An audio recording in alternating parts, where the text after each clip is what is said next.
महज 50,000 तालिबान के सामने 3 लाख से भी ज़्यादा अफगानी सैनिकों ने हथियार क्यों डाल दिए? ऐसा क्या हुआ कि तादाद में ज़्यादा होने के बावजूद भी अफगानी सेना तालिबान का मुकाबला नहीं कर पाई? कुछ समय पहले अमेरिकी प्रेसिडेंट बाइडेन ने कहा था कि अफगानी सेना पूरी तरह सक्षम है तालिबान को रोकने के लिए और अमेरिका की योजना इसमें उनकी बहुत मदद करेगी। बाइडेन के इस बयान के बाद तालिबान के हमले और तेज होने शुरू हो गए। अफगानिस्तान के किसी भी राज्य में अफगानी सेना तालिबान का मुकाबला अच्छे से नहीं कर पाई। उसके कुछ सैनिकों ने उनके आगे सरेंडर कर दिया, कुछ ने सेना छोड़ दी और कुछ मारे गए। काबुल से वापस लौटे कुछ जानकार बताते हैं कि किसी भी देश से, यहाँ तक कि अमेरिका से भी अब अफगानिस्तान को कोई मदद नहीं मिल रही है। अफगानिस्तान की हालत बद से बदतर होती जा रही है। कोरोना काल से अब तक अफगानिस्तान की अर्थव्यवस्था तकरीबन डूब चुकी थी। काबुल से रेस्क्यू किए गए कुछ लोग बताते हैं कि अफगानी गवर्नमेंट के पास इतना पैसा भी नहीं था कि वो अपनी आर्मी को और लोकल पुलिस को टाइम पर सैलरी दे सके। इससे उनकी आर्मी का मनोबल तकरीबन टूट चुका था। इस बात को भी नकारा नहीं जा सकता कि अफगानिस्तान की आर्मी और सुरक्षा बल दोनों ही पूरी तरह अमेरिकन आर्मी पर डिपेंड थी।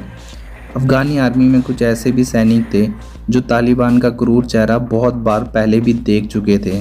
वो उनसे बहुत डरा करते थे। उनकी हिम्मत सिर्फ अमेरिका ने ही बांध रखी थी।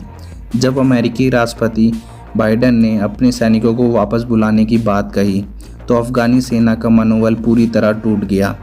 वो अमेरिकन आर्मी के बिना असहाय थे। अफगानिस्तान के ताज़ा हालातों को देखकर पूरी दुनिया में चिंता जताई जा रही है। काबुल से लेकर कांदार तक पूरे अफगानिस्तान में तालिबान का राज स्थापित हो चुका है। कुछ न्यूज़ की माने तो अमेरिकी डिप्लोमेट्स ने जुलाई के समय ही तालिबान का काबुल पर कब्जा होने की चेतावनी जारी कर दी थी।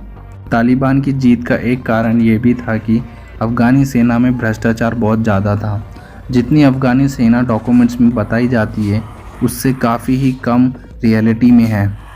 अफगानिस्तान के राजनेता अफगानी सैनिकों के सैलरी के रूप में भ्रष्टाचार किया करते थे। वो उन सोल्जरों की सैलरी खा जाते थे जो कि रियलिटी में सोल्जर्स हैं ही नहीं, जिन्होंने अपनी सर्विस कभी अफगानी आर्मी के लिए दी ही नहीं थी।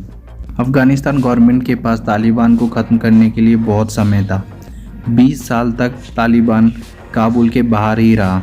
भारत, अमेरिका और दुनिया के विभिन्न देशों ने अफ़गानिस्तान गवर्नमेंट की बहुत सहायता की।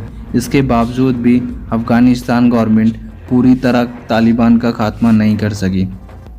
अफ़गानिस्तान में भ्रष्टाचार इतना ज़्यादा हो चुका था कि तालिबान ख़त्म ही नहीं हो पाया, जिसके चलते आज अमेरिकी सैनिकों के जाते ही अफ़गानिस्तान पर तालिबान का पूरी तरह कब्ज़ा हो गया।